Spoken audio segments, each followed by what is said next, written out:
Smart viewers, nah pastinya penting banget nih buat kita, khususnya mungkin para perempuan, untuk merawat kesehatan tubuh dan juga kulit. Dengan cara yang alami pastinya ya, khususnya mungkin para smart viewers yang memiliki kulit sensitif.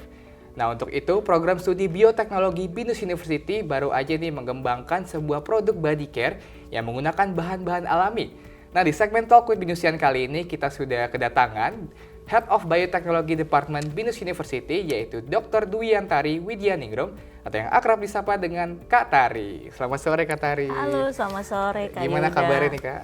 Baik kabarnya, Oke. dan terima kasih banget sudah diundang. Sama-sama. Terima hari kasih ini. juga Kak Tari sudah menyempatkan waktunya untuk ngobrol hari ini. Oke Kak Tari, kita hari ini mau bahas soal produk-produk body care yang dibuat oleh Prodi Bioteknologi BINUS. Nah, ini sudah ada produk-produknya di depannya. Mungkin sebelum kita bahas lebih dalam nih terkait produk-produk body care ini, Kak Tari boleh dong jelasin dulu apa sih sebenarnya yang melatar belakangnya gitu. Berangkat dari permasalahan apa Prodi Bioteknologi itu istilahnya menciptakan produk inovasi body care yang menggunakan bahan-bahan alami ini. Oke, sebenarnya yang melatar belakangi itu adalah saya sendiri sebenarnya, karena saya punya masalah di kulit saya. Kebetulan kulit saya sangat sensitif karena saya punya autoimun. Dan memang kalau misalnya kita lihat di pasaran gitu ya, itu kita sangat kesulitan untuk mencari produk-produk yang bahannya adalah 100% alami atau natural. Yeah. Selain itu saya melihat adanya peluang, karena ternyata di BINUS sendiri kita itu mengembangkan yang disebut dengan ekoenzim, ataupun karena kami di Prodi Bioteknologi itu adalah pengembangannya adalah dari bahan-bahan alam. Jadi itulah yang melatar belakangi kenapa akhirnya kayaknya bisa nih kita mengambil gitu ya part itu untuk kita kembangkan produk-produk yang sifatnya natural seperti itu. Oke, berarti awal latar belakangnya dari concern Kak Tari sendiri ya gitu. Betul. Karena memang Kak Tari memiliki kulit yang sensitif, jadi kesulitan untuk mencari produk body care istilahnya yang tidak memakai bahan sintetis gitu, bahan kimia. Bahan kimia yang memang sintetik ya kita sebutnya. Oke, nah selanjutnya Kak Tari mungkin boleh nih jelasin sedikit proses awalnya gimana sih Kak Tari dalam meriset bahan-bahan alami apa aja gitu yang digunakan dalam produk-produk body care-nya. Oke, tentunya ketika kita mau mengembangkan produk, yang pertama adalah kita melakukan studi secara literatur. Sebenarnya tujuannya mudah ya, untuk kita mencari formula apa sih yang tepat, yang biasanya dipakai, tapi juga karena ini produknya rumah tangga ya, karena kita nanti harapannya nggak cuman kita doang nih yang buat gitu ya, tapi masyarakat juga nanti bisa dapat kita pelatihan dan lain sebagainya. Maka saya melakukan studi literatur untuk mencari bahan-bahan yang sifatnya alami dan natural tapi mudah untuk diakses seperti itu. Jadi awal mulanya itu. Kemudian tahapan keduanya tentunya adalah formulasi dan coba bikin sendiri. Jadi sebenarnya penelitian ini asal mulanya adalah dari rumah gitu ya. Coba-coba sendiri. Iya, coba-coba sendiri dulu, kemudian sudah dapat nih formulanya. Baru setelah itu muncul kan pertanyaan, produknya bagus nggak sih? Benar nggak sih kalau dia untuk pembersih betulan bisa bunuh bakteri nggak? Gampangnya kayak gitu ya. Bisa bunuh kuman nggak? Orang kan pasti akan nanya kayak gitu. Nah, dari situlah baru akhirnya kami bawa ke laboratorium. Dan di laboratorium sendiri di formulanya dioptimalkan lagi, dan juga kita melakukan beberapa pengecekan lah. Salah satunya adalah antibakterial dan lain sebagainya. Oke, berarti dari iseng-iseng di rumah dulu, akhirnya sampai diseriusin dibawa ke laboratorium. Ya, betul sekali. Oke, nah sekarang di depan kita nih Kak Tari udah ada produk-produknya nih. Mungkin Kak Tari boleh dong jelasin ada jenis produk body care apa aja dan juga bahan-bahan alaminya apa aja yang dipakai. Oke, baik. Kalau yang ini pasti bukan body care ya, karena ini adalah bahan raw-nya malah. Mentahnya ini. Iya, bahan mentahnya, karena di sini kita menggunakan ekoenzim sebagai bahan aktifnya. Salah satu jenis bahan aktifnya.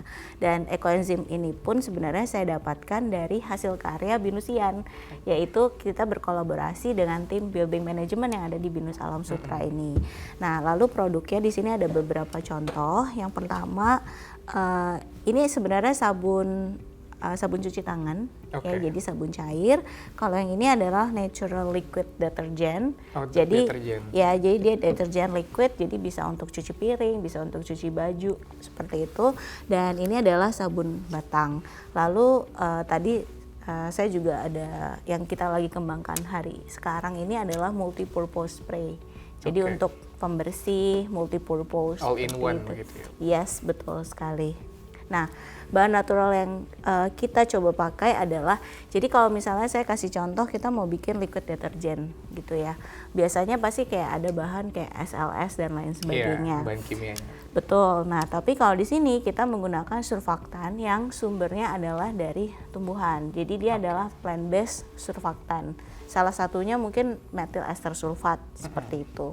Atau bahan alami yang lain, kalau misalnya kita buat sabun cair dan sabun batang, itu nggak ada lagi tuh kita pakai bahan yang tadi SLS, Iya. paraben dan lain sebagainya. Jadi ini pure betul-betul dibuat hanya dengan menggunakan minyak, which is kita pakainya itu minyak kelapa sama minyak zaitun yang setelah itu kita tambahkan melalui proses saponifikasi. Oke. Jadi itu harus kita tambahin namanya alkali gitu ya. Berarti dari lemak nabati ya Bu ya? Betul, Minyak, betul. tadi minyak zaitun, minyak kelapa sawit gitu. Betul, memang base-nya bikin sabun itu reaksi kimia Iya. gitu.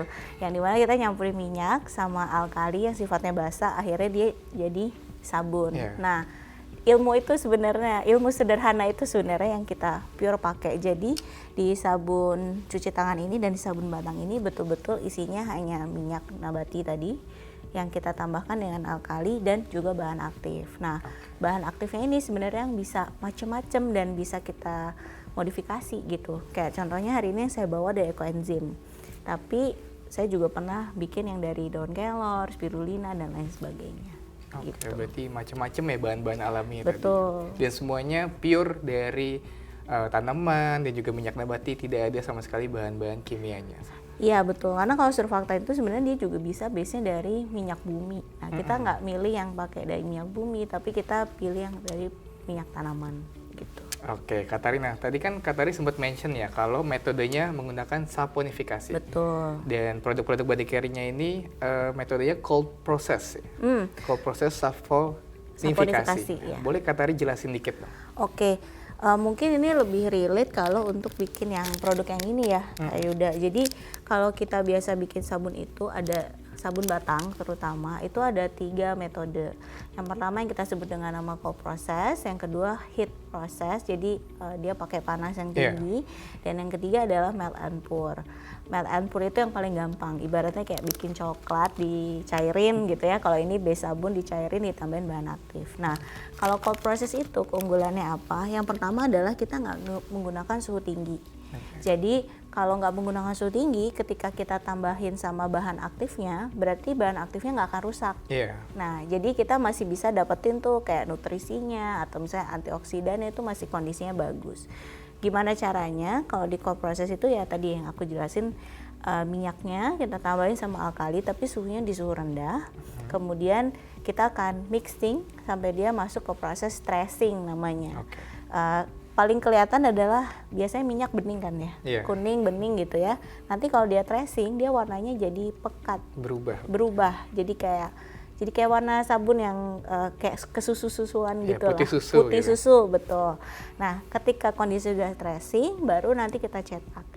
Nah, keunggulannya yang tadi, karena suhunya rendah, maka kalau kita nambahin bahan bioaktif, bahan bioaktifnya nggak akan rusak daripada kita naikin di suhu yang tinggi. Tapi memang kalau cold process ini, proses pembuatannya lama. Karena harus tunggu dia beku, setelah itu kita harus nungguin semua alkalinya itu lepas, hilang. Dan itu butuh waktu kurang lebih sekitar 1 bulan. 1 bulan. 1 bulan. Tapi saya harus men-note bahwa untuk saya pribadi yang kulitnya sensitif, pakai sabun yang sifatnya cold process itu lebih bagus sebenarnya. Worth it ya sebulan itu ya?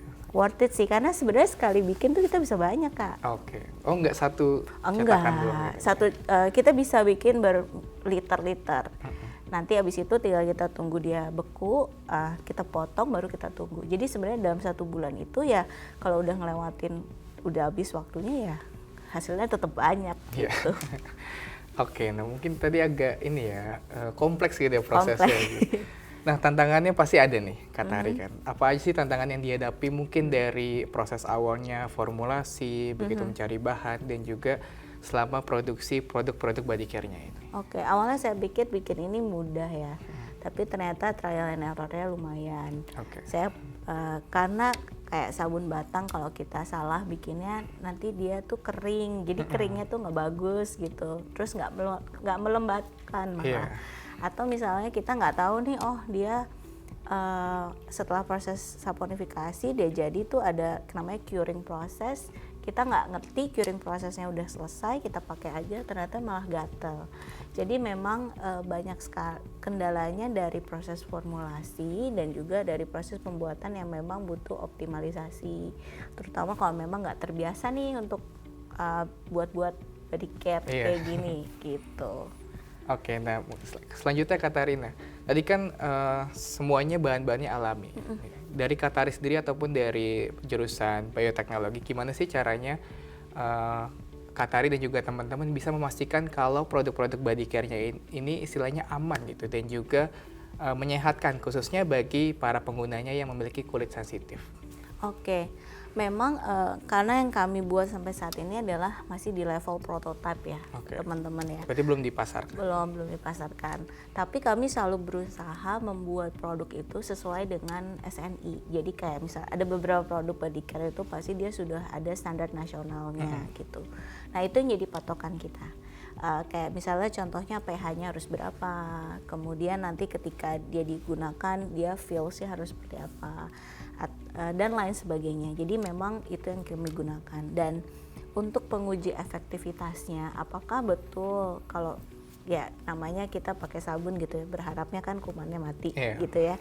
Nah itu kita lakukan pengujian di laboratorium. Jadi kita challenge si produk-produk kita, kita uji langsung ke bakterinya dan kita lihat apakah dia memang betul punya kemampuan untuk menghambat atau membunuh si bakteri tersebut. Nah yang lainnya adalah kita juga bisa lakukan studi yang namanya sensory study. Jadi kayak misalnya yang natural liquid deh, itu kita lakukan sensory study, kita bagi, kita pasti minta concern orangnya dulu, mau coba enggak, lalu kita pasti akan nanya dia kulitnya jadi kasar atau enggak dan lain sebagainya. Ya tentunya memang ada tahapan-tahapan riset yang harus dilakukan untuk memastikan keamanan produk tersebut. Oke, berarti ada serangkaian tes uji lab dan juga tes langsung digunakan ya oleh penggunanya, agar bisa dapat feedbacknya langsung. Ya betul. Oke, nah mungkin dari setelah uji coba begitu digunakan oleh pengguna, apa aja sih feedback yang didapatkan dari produk-produk body care ini Kak Tari?